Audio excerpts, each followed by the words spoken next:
What is this? How much are you shouting? It's for a settlement, right? Then leave it. ಸ್ನೇಹಿತರೆ ನಮಸ್ಕಾರ, ನಾನು ನಿಮ್ಮ ರಾಕೇಶ್ ಆರುಂಡಿ. ನಮ್ಮದೇ ಅವನಿಯಾನ ಚಾನಲ್ನಲ್ಲಿ ಹೈಕೋರ್ಟ್ ಕಲಾಪಗಳ ಲೈವ್ ವಿಡಿಯೋಗಳನ್ನು ನೇರ ಪ್ರಸಾರ ಮಾಡ್ತಾ ಇದ್ವಿ. ಕರ್ನಾಟಕದ ಜಡ್ಜ್ಗಳ ಮಾತುಗಳು, ಅವ್ರು ಕೊಡೋ ತೀರ್ಪು ಹಾಗೂ ಕೋರ್ಟ್ ಕಟಕಟೆಯಲ್ಲಿ ನಿಂತ ವ್ಯಕ್ತಿ ಅದೆಷ್ಟೇ ಪ್ರಭಾವಿಯಾಗಿದ್ದರೂ ಕೂಡ ಅವ್ರನ್ನ ಸರಿಯಾಗಿ ತಪ್ಪು ಮಾಡಿದರೆ ಬೆಂಡೆತ್ತಾ ಇದ್ದಂಥ ಜಸ್ಟಿಸ್ ಶ್ರೀಶಾನಂದ ಆಗಿರ್ಬೋದು ಅಥವಾ ಎಂ ನಾಗಪ್ರಸನ್ನ ಆಗಿರ್ಬೋದು, ಹೀಗೆ ಅನೇಕ ನ್ಯಾಯಾಧೀಶರ ಜನತೆಯ ವಿಶ್ವಾಸವನ್ನು ಗಿಟ್ಟಿಸಿಕೊಳ್ಳುವಂಥ ಮಾತುಗಳನ್ನು ನೀವೆಲ್ಲರೂ ಕೂಡ ಕೇಳಿದ್ರಿ. ಇನ್ನು ಜಸ್ಟಿಸ್ ಶ್ರೀಶಾನಂದ ಅವರು ಕೇವಲ ತೀರ್ಪನ್ನು ಮಾತ್ರವಲ್ಲದೆ ಅವರ ಜೀವನಾನುಭವದ ಅನೇಕ ಘಟನೆಗಳನ್ನು ಮೆಲುಕು ಹಾಕ್ತಾ ರಾಮಾಯಣ ಮಹಾಭಾರತದ ಅನೇಕ ಕಥೆಗಳ ಮುಖಾಂತರವಾಗಿ ನೀತಿ ಪಾಠಗಳನ್ನು ಹೇಳ್ತಾ ಇದ್ರು. ಅದನ್ನು ಕೇಳೋದೇ ಚಂದವಾಗಿತ್ತು. ಇದ್ದರೆ ಇಂತಹ ಜಡ್ಜ್ ಇರಬೇಕು, ದಯವಿಟ್ಟು ನಮ್ಮ ಜಿಲ್ಲೆಗೂ ಕೂಡ ಇಂತಹ ಜಡ್ಜನ್ನು ಕಳಿಸಿಕೊಡಿ ಅಂತ ಮನವಿ ಇಟ್ಟವರೆಷ್ಟೋ, ಅವರಿಗೆ ಲೆಕ್ಕವೇ ಇಲ್ಲ. ಆದರೆ ಇದೀಗ ಒಬ್ಬ ಜಡ್ಜ್ ಮೇಲೆ ಕೇಳಿ ಬರ್ತಾ ಇರುವಂಥ ಗುರುತರ ಆರೋಪಗಳು ನಮ್ಮ ಭಾರತದಲ್ಲಿ ಇಂತಹ ಕೆಲವು ನ್ಯಾಯಾಧೀಶರು ಕೂಡ ಇರ್ತಾರಾ ಅನ್ನುವಂಥ ಪ್ರಶ್ನೆಯೊಂದನ್ನು ಹುಟ್ಟುಹಾಕಿದೆ. ಯಾವುದೇ ಲಂಚ ಆಮಿಷಕ್ಕೆ ಒಳಗಾಗಬಾರದು ಅಂತ ನ್ಯಾಯಾಧೀಶರಿಗೆ ಅತಿ ಹೆಚ್ಚಿನ ಸಂಬಳವನ್ನು ನೀಡಲಾಗತ್ತೆ.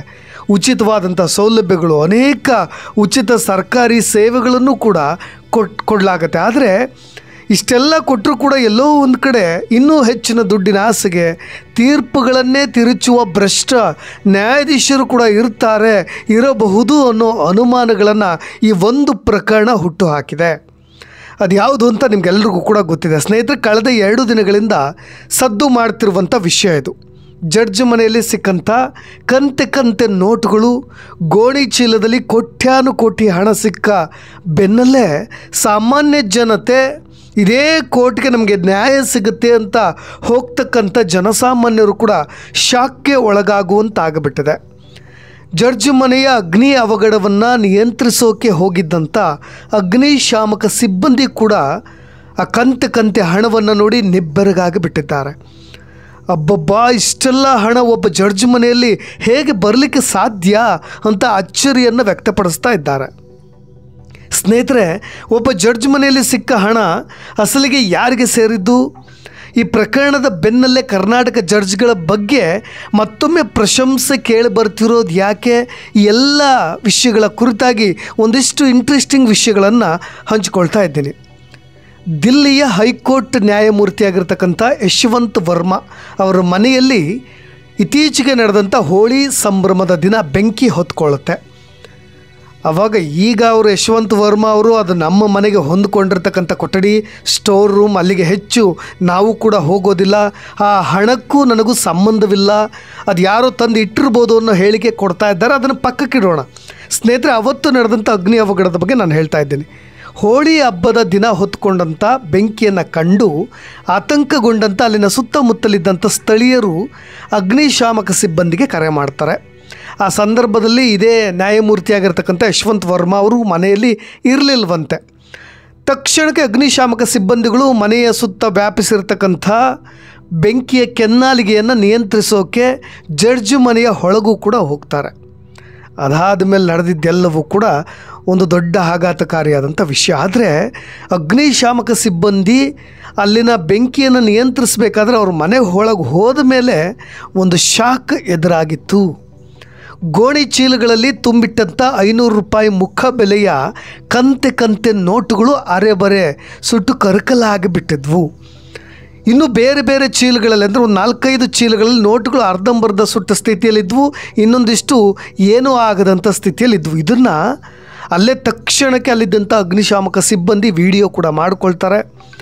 ಅಂದರೆ ಅಂದಾಜು ಬರೋಬ್ಬರಿ 20 ಕೋಟಿಗೂ ಅಧಿಕ ಕ್ಯಾಶ್ ಆ ಚೀಲಗಳಲ್ಲಿ ಇದ್ದಿರ್ಬೋದು ಅನ್ನೋ ಅಚ್ಚರಿಯ ಮಾಹಿತಿ. ಅದು ಬ್ಲ್ಯಾಕ್ ಮನಿನ ಅಥವಾ ವೈಟ್ ಮನಿನ ಅನ್ನೋದನ್ನು ಖಾತ್ರಿಪಡಿಸಬೇಕಾಗಿರೋದು ಅದು ಅಕ್ರಮವಾಗ ಅಥವಾ ಸಕ್ರಮವಾಗ ಸಂಪಾದನೆ ಮಾಡಿರೋರು ಯಾರು ಅಥವಾ ಅಲ್ಲಿ ತಂದಿಟ್ಟವ್ರು ಯಾರು, ಇದಕ್ಕೂ ಈ ನ್ಯಾಯಮೂರ್ತಿಗಳಿಗೂ ಏನು ಸಂಬಂಧ ಅದಾದಮೇಲೆ ಗೊತ್ತಾಗುತ್ತೆ. ಒಂದು 20 ಕೋಟಿಗೂ ಅಧಿಕ ಕ್ಯಾಶ್ ಅಂದರೆ ಜಸ್ಟ್ ನೀವು ಇಮ್ಯಾಜಿನ್ ಮಾಡ್ಕೊಳ್ಬೋದು.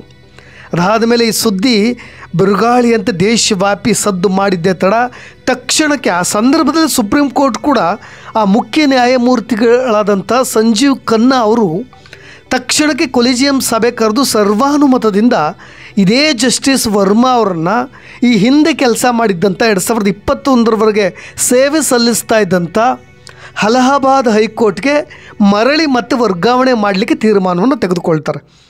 ಇವೆಲ್ಲವೂ ಕೂಡ ಗೊಂದಲದ ಗೂಡಾಗಿರೋದು. ಯಾಕೆ ಆ ಕ್ಷಣಕ್ಕೆ ಅವರು ಅಲ್ಲಿಗೆ ಟ್ರಾನ್ಸ್ಫರ್ ಮಾಡಿದ್ರು ಏನು ಎತ್ತ ಗೊತ್ತಿಲ್ಲ. ಆದರೆ ಯಾವಾಗ ಇದು ಇಡೀ ಇಂಡಿಯಾದಲ್ಲಿ ಸದ್ದು ಮಾಡಲಿಕ್ಕೆ ಸ್ಟಾರ್ಟ್ ಆಗುತ್ತೆ, ಇವರ ವಿರುದ್ಧವಾಗಿ ತನಿಖೆ ಕೂಡ ಶುರುವಾಗುತ್ತೆ. ಕೊಲಿಜಿಯಂ ನಿರ್ಧಾರದ ಜೊತೆಗೆ 3 ಸದಸ್ಯ ತನಿಖಾ ಸಮಿತಿಯನ್ನು ಕೂಡ ಸುಪ್ರೀಂ ಕೋರ್ಟ್ ರಚನೆ ಮಾಡುತ್ತೆ. ಒಂದು ವೇಳೆ ಅವರು ಮನೆಯಲ್ಲಿ ಹಣ ಅಕ್ರಮವಾಗಿ ಸಂಗ್ರಹಿಸಿಟ್ಟಿದ್ದರೆ ಕಠಿಣ ಕಾನೂನು ಕ್ರಮವನ್ನು ಕೂಡ ಅವರು ಎದುರಿಸಬೇಕಾಗತ್ತೆ. ಅವರ ನ್ಯಾಯಾಧೀಶ ಹುದ್ದೆಯಿಂದ ಕೂಡ ವಜಾ ಕೂಡ ಆಗಬಹುದು. ಸ್ನೇಹಿತರೆ, ಇಂತಹ ಬೆಚ್ಚಿ ಬೀಳಿಸುವ ಪ್ರಕರಣ ಒಂದು ಕಡೆ ಕಾನೂನು ನಮ್ಮ ನ್ಯಾಯಾಂಗ ವ್ಯವಸ್ಥೆಯನ್ನೇ ಅನುಮಾನಾಸ್ಪದವಾಗಿ ನೋಡುವಂತೆ ಮಾಡಿಬಿಟ್ಟಿದೆ.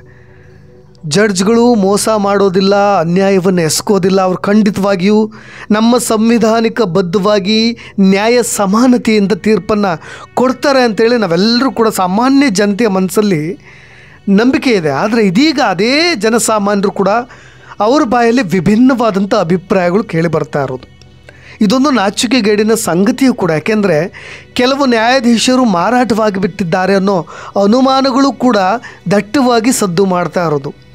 ನಮಗೆಲ್ಲಿ ಸಿಗುತ್ತೆ ಸ್ವಾಮಿ ನ್ಯಾಯ, ಹಣವಿದ್ದರೆ ಮಾತ್ರ ನ್ಯಾಯ ಅಂತ ನಮ್ಮ ನ್ಯಾಯಾಂಗ ವ್ಯವಸ್ಥೆಯ ಮೇಲೆ ವಿಶ್ವಾಸವನ್ನು ಕಳೆದುಕೊಳ್ಳುವ ಪರಿಸ್ಥಿತಿ ನಿರ್ಮಾಣವಾಗಿಬಿಟ್ಟಿದೆ. ಸದ್ಯ ನ್ಯಾಯಮೂರ್ತಿ ಯಶವಂತ್ ವರ್ಮಾ ಅವರಿಗೆ ಯಾವುದೇ ನ್ಯಾಯಾಂಗ ಕೆಲಸವನ್ನು ಕೂಡ ಕೊಡದಂತೆ ದಿಲ್ಲಿ ಹೈಕೋರ್ಟ್ ಮುಖ್ಯ ನ್ಯಾಯಮೂರ್ತಿಗಳಿಗೆ ಸುಪ್ರೀಂ ಕೋರ್ಟ್ ಕೂಡ ಸೂಚನೆಯನ್ನು ಕೊಟ್ಟಿದೆ ಅನ್ನೋ ಸ್ಪಷ್ಟನೆ ಕೂಡ ನೀಡಿದೆ. ಈ ನಡುವೆ ದಿಲ್ಲಿ ಅಗ್ನಿಶಾಮಕ ದಳದ ಮುಖ್ಯಸ್ಥರೊಬ್ಬರು ಆರಂಭದಲ್ಲಿ ನ್ಯಾಯಮೂರ್ತಿಗಳ ಮನೆಯಲ್ಲಿ ಯಾವುದೇ ಹಣ ಪತ್ತೆಯಾಗಿಲ್ಲ ಅಂತ ಒಂದು ಸುದ್ದಿ ಹರಿದಾಡ್ತಾ ಇತ್ತು. ಆದರೆ ಅವರು ಇದೀಗ ಮತ್ತೆ ನಾನು ಹಾಗೆಲ್ಲಿ ಹೇಳಿದೆ ಅಂತ ಮತ್ತು ಉಲ್ಟಾ ಹೊಡೆದು ಬಿಟ್ಟಿದ್ದಾರೆ. ಹಾಗಾಗಿ ಈ ಪ್ರಕರಣ ಎಲ್ಲೋ ಒಂದು ಕಡೆ ಇದೇ ನ್ಯಾಯಮೂರ್ತಿಗಳಾದಂಥ ಯಶವಂತ್ ವರ್ಮಾ ಅವ್ರನ್ನ ಸೇಫ್ ಮಾಡಲಿಕ್ಕೆ ಹೋಗ್ತಿದ್ದಾರಾ, ಅಥವಾ ಅದು ಸಾಧ್ಯವಾಗದೇ ಇದ್ದ ಕಾಲದಲ್ಲಿ ಮತ್ತೆ ಅದನ್ನು ಒಪ್ಕೊಳ್ಳಿಕ್ಕೆ ಮುಂದಾಗ್ತಾ ಇದ್ದಾರಾ, ಯಾರನ್ನು ನಂಬಬೇಕು ಯಾರನ್ನು ಬಿಡಬೇಕು ಅನ್ನೋದೇ ಗೊಂದಲಮಯವಾಗಿಬಿಟ್ಟಿದೆ.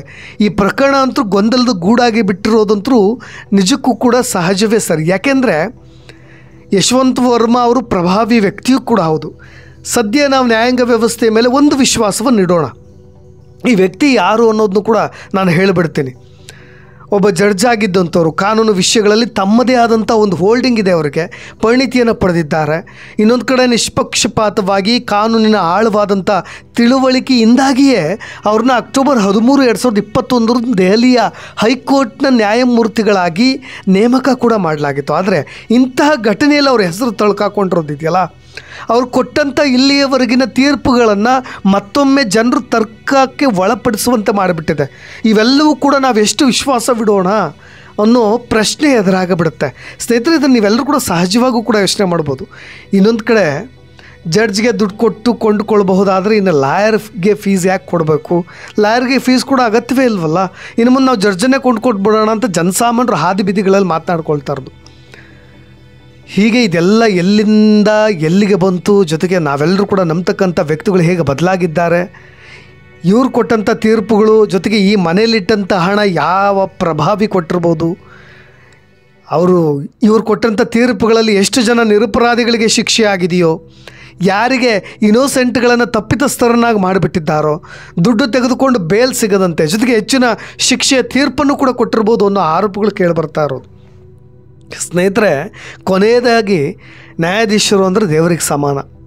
ಬಡವ ಬಲ್ಲಿದ ಶ್ರೀಮಂತ ಯಾರನ್ನು ಲೆಕ್ಕಿಸದೆ ಸಮಾನವಾಗಿ ತೀರ್ಪನ್ನು ನೀಡೋ ವ್ಯಕ್ತಿಗಳು.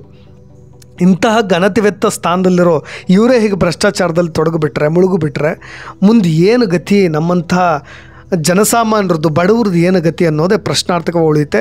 ಸ್ನೇಹಿತರೆ, ನಿಮ್ಮ ಅಭಿಪ್ರಾಯ ಕೂಡ ಇಂಪಾರ್ಟೆಂಟ್ ಆಗುತ್ತೆ, ಅದನ್ನ ಕಮೆಂಟ್ ಬಾಕ್ಸ್ನಲ್ಲಿ ತಿಳಿಸಿ ಅಂತ ಹೇಳ್ತಾ ಇನ್ನಷ್ಟು ವಿಷಯಗಳೊಂದಿಗೆ ಮತ್ತೆ ಬರ್ತೀನಿ. ನಾನು ರಾಕೇಶ್ ಆರುಂಡಿ, ಧನ್ಯವಾದ. ಸ್ನೇಹಿತರೆ, ಅವನಿಯಾನ ಚಾನಲ್ನ ಸಬ್ಸ್ಕ್ರೈಬ್ ಮಾಡದೇ ಇದ್ದರೆ ಮೊದಲು ಸಬ್ಸ್ಕ್ರೈಬ್ ಮಾಡಿ ಮತ್ತು ಇನ್ನಷ್ಟು ಅಪ್ಡೇಟ್ಸ್ಗಳಿಗಾಗಿ ಪ್ರೋತ್ಸಾಹಿಸಿ.